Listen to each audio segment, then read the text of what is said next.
मशरिक़ वुस्ता में जंग के साए अभी भी पूरी आबोताब के साथ मंडला रहे हैं और जो नई धमकियां अमेरिकी सदर डोनाल्ड ट्रंप ने ईरान को आबनाए हरम्स को बुनियाद बनाकर लगाई हैं, तो उसके बाद अब ये बात अगर कही जाए कि एक मरतबा फिर मशरिक़ वुस्ता की सूरत हाल जो है वो एक जंग की जानब बढ़ रही है, तो ये बेजाना होगा। लेकिन पाकिस्तान पुरुम्मीद है, पाकिस्तान अपनी अभी भी कोशिशों में लगा हुआ है कि जो आर्जी जंग बंदी यानी 2 हफ्ते की जो जंग बंदी ईरान और अमेरिका दरमियान हो चुकी है, उसको मुस्तकिल जंग बंदी के तौर पर कैसे हमने बदलवाना है, दोनों फरीकैन को दोबारा मुज़ाकरात की मेज पर कैसे लाना है। एक और बड़ी भी खबर आपको बताते चले कि मोहम्मद बिन सलमान जो कि सऊदी अरब के आपको पता है कि सरबराह हैं, बादशाह हैं, उन्होंने वज़ीर-ए-आज़म पाकिस्तान जनाब शहबाज शरीफ साहब को सऊदी अरब के दौरे की बाकायदा दावत दे दी है। 48 घंटों के अंदर अंदर जनाब शहबाज शरीफ साहब सऊदी अरब जाएंगे। जापान के सरबराहान मुमलिकत से वज़ीर-ए-आज़म पाकिस्तान की क्या गुफ्तगू हुई वो भी आपको बताऊंगा। और इसके अलावा पाकिस्तान जो है वो ईरान और अमेरिका को दोबारा से करीब लाने के लिए क्या कुछ कर रहा है, ये भी आपको आज की इस तफसीली व्लॉग में बताऊंगा। मैं हूं आपका मेज़बान शहजाद मलिक। नाज़रीन, बात यह है कि हमने आपको गुज़िश्ता रोज़ भी बताया था कि आबनाए हरम्स को लेकर जो है वो डेडलॉक पैदा हुआ। अमेरिका ये चाहता है कि आबनाए हरम्स का जो कंट्रोल है वो ईरान से वापस लेकर जो है वो अमेरिका को दिया जाए। अमेरिका जो है वो यहाँ से अपना कंट्रोल जो है वो करना चाहता है और तमाम ममालिक से उनकी जहाज़ों के गुज़रने की जो टूल टैक्स कह लें, फ़ीस कह लें, वो वसूल करना चाहता है। तो ईरान ये कहता है कि ये तो कभी भी नहीं हो सकता कि ईरान जो है वो इससे दस्तबरदार हो जाए और अपना असर रसूख और अपना कंट्रोल यहाँ से छोड़कर जो है वो अमेरिका के हवाले कर दे। ईरान ने जब मुज़ाकरात हुए तो उस वक़्त भी वाज़े कर दिया कि ऐसा नहीं हो सकता। और अब ईरान के जो पासदारान इनकलाब के जो लीडरान हैं उन्होंने भी ये वाज़े कर दिया है कि अमेरिकी सदर डोनाल्ड ट्रंप अगर किसी किस्म की कोई एडवेंचर रखने की ख्वाहिश रखते हैं तो वो जान लें, तो ईरान भी इसका उनको भरपूर और बाकायदा जवाब देगा और किसी भी तौर पर किसी भी कीमत पर ईरान जो है इसका कंट्रोल अमेरिका को नहीं देगा। दूसरी जानब हम आपको ये भी बता दें कि एक बाकायदा डेडलाइन, एक टाइम जो है अमेरिकी सदर डोनाल्ड ट्रंप ने ईरान को दे दिया है और कहा है कि ये आपके पास टाइम है, अगर आप जो है इससे दस्तबरदार नहीं होगो तो फिर अमेरिका जो है वो ताकत के ज़ोर पर ईरान से आबनाए हरम्स का कंट्रोल जो है वापस ले लेगा। तो इसलिए मैंने ये बात जो है वो आपसे कही थी कि अमेरिकी सदर डोनाल्ड ट्रंप की जो धमकियां हैं वो आर्जी जो जंग बंदी है उसको भी नुकसान पहुंचाने की कोशिशों में वो लगे हुए हैं। हालांकि ईरान ने भी और अमेरिका के नायब सदर JD वैंस ने भी पाकिस्तान से वापस रवाना होते हुए ये कहा था कि वो पाकिस्तान की मुखलिसाना कोशिशों को अप्रिशिएट करते हैं, वो पाकिस्तान के शुक्रगुजार हैं कि पाकिस्तान ने ईरान और अमेरिका को करीब लाने की कोशिशें की। और JD वैंस ने यहाँ तक कह दिया कि पाकिस्तान की तो भरपूर कोशिशें थी कि दोनों फ़रीक़ैन यानी ईरान और अमेरिका जो है वो किसी न किसी मुआहदे तक पहुँच जाएँ, लेकिन उनका JD वैंस का ये कहना था कि ये बदकिस्मती है कि ईरान और अमेरिका जो है वो किसी मुआहदे पर नहीं पहुँच सके। लेकिन उन्होंने साथ ही साथ ये कह दिया कि हम पाकिस्तान के तो शुक्रगुजार हैं कि उन्होंने दोनों फ़रीक़ैन को एक टेबल पर बिठाया और उनके दरमियान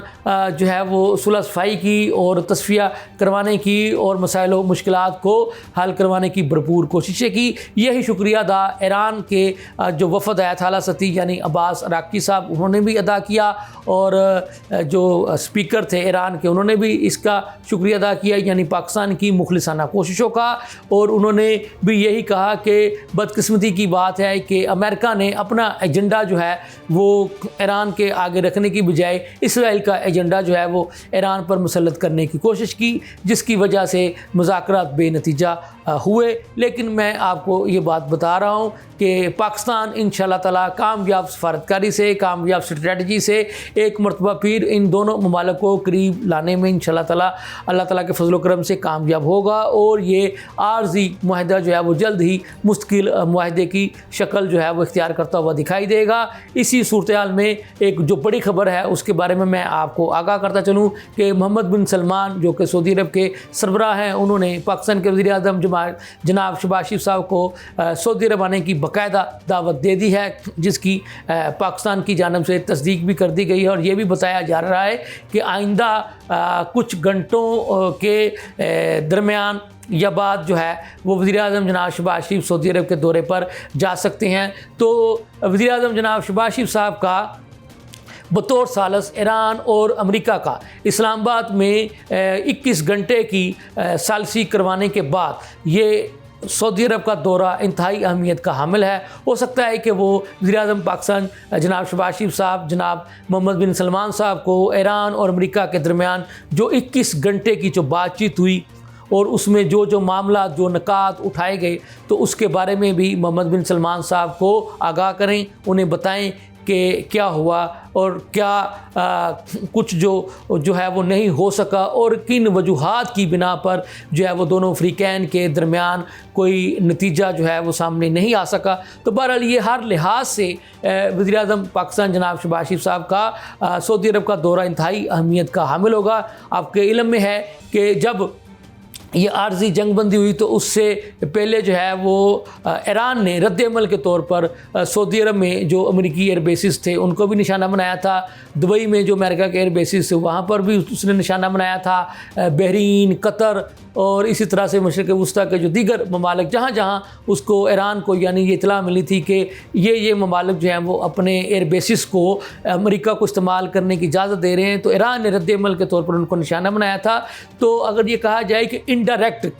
सऊदी अरब भी ये जो मशरिक़ वुस्ता में जो जंग छिड़ चुकी थी, जिसको आर्जी जंगबंदी करवाई है पाकिस्तान के हुक्मरानों ने, तो उसमें सऊदी अरब भी एक फ़रीक तो है ना इनडायरेक्ट। तो इसलिए मैं बार बार ये कह रहा हूँ कि ये दौरा जो है वो इंतहाई अहमियत का हामिल होगा। अल्लाह करे कि ये आर्जी जंगबंदी मुस्तकिल जंगबंदी की शक्ल इख्तियार कर ले। वज़ीर-ए-आज़म जनाब शहबाज शरीफ साहब ने जापान के जो आला हुकाम हैं, जो वज़ीर-ए-आज़म हैं, उनसे भी टेलीफोन पर बातचीत की है, उनको भी खित्ते की सूरत हाल के बारे में बताया है। इसी तरह से दीगर ममालिक के जो सरबराहान ममलकत हैं वो भी पाकिस्तान की हुकूमत के साथ राब्ते में है। मैंने आपको ये भी बताया था कि तकरीबन शायद ही कोई मुल्क ऐसा होगा जिसने पाकिस्तान को अप्रिशिएट ना किया होगा, क्योंकि पाकिस्तान ने एक तीसरी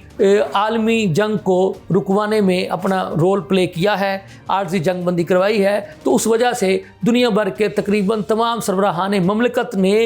बारी बारी पाकिस्तान की जो हुकूमत है यानी वज़ीर-ए-आज़म जनाब शहबाज शरीफ साहब से रब्ता किया, उनको अप्रिशिएट किया। फील्ड मार्शल जनाब आसिम मुनीर साहब का भी तमाम दुनिया के सरबराहान ममलकत ने शुक्रिया अदा किया। तो ये बहुत बड़ी कामयाबी पाकिस्तान को सफारती लिहाज से हासिल हुई और अब मुझे ये यकीन कामिल है कि इंशाअल्लाह ताला एक भरपूर कामयाब सफारतकारी से, भरपूर डिप्लोमेसी से, भरपूर स्ट्रेटजी से पाकिस्तान एक मरतबा फिर अमेरिका और ईरान को दोबारा मुज़ाकरात की मेज़ पर लाने में कामयाब होगा। और इसमें कोई शक नहीं है, जितनी मर्ज़ी जंगें हो जाएं, लग जाएं, लड़ाई झगड़े हो जाएं, तमाम तर मसाइल और मुश्किलात का हल लड़ाई झगड़े से नहीं, जंगों से नहीं, एक दूसरे पर हथियार उठा लेने से नहीं, बल्कि मुज़ाकरात की मेज़ पर बैठकर ही तमाम इश्यूज़ को हल करने का मौका मिलता है। और ये जो तीसरी मुमकिना जंगी जो आलमी जंग अज़ीम है, यानी जो कि ईरान और अमेरिका की वजह से छिड़ने का ख़दशा है, तो ये इस जंग का ख़ात्मा भी मुज़ाकरात की मेज़ पर ही होगा। सालों के मसाइल जो हैं वो 21 घंटे की मुलाकातों में कभी भी हल नहीं होते। बर्फ़ पिघली है, कुछ मामला पे जो है वो यकीनन दोनों ने लचक भी दिखाई होगी। हाँ, हतमी नतीजे पर नहीं पहुंच सके, ये भी इंशाअल्लाह ताला जल्दी पहुंच जाएंगे। इसके साथ ही मुझे इजाज़त दीजिए। अल्लाह हाफ़िज़।